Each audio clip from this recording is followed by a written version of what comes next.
wasalaatu wasalaamu ala adil amin sayidina wa mawlana muhammadin il makin wa ala alihi wa sahbihi sawi ridwani wa tamkin mbokk yi nga xam ne yéen a baaxoo topp seen naafile bis bi fii ci télé bu mag bi di Fekh TV ñu ngi nuyu kilifa gi bu baax Serigne Medoune Seye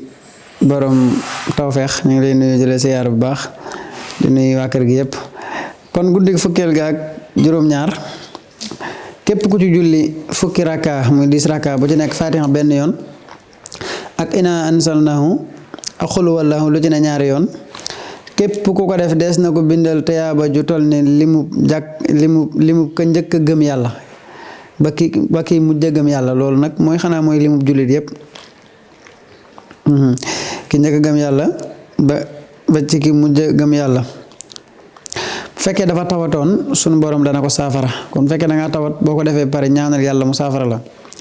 ba amee woon borit yàlla dana ko fayal bor boobu yàlla nag ni mu lay fayal bor mooy da nga koy ñaan xéewal mu jox la xéewal gu toll ne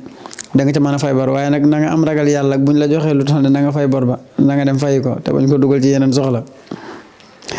te dana la boo amee woon borit sunu borom dana la ko fayal.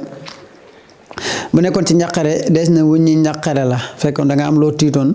wala fan yooyu nga am soxla soo xam ne mënoo koo faj ba tax mu xaw laa jaaxal su ma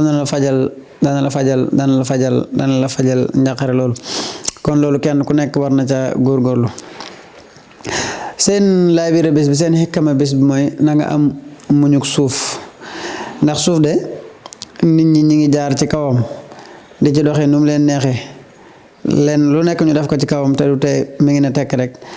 jaral googu suuf am nag di xaar bis penc na nga am muñ gi ba luñ la def nga mën koo muñ wasalaamaaleykum wa rahmatullahi wa barakaatuh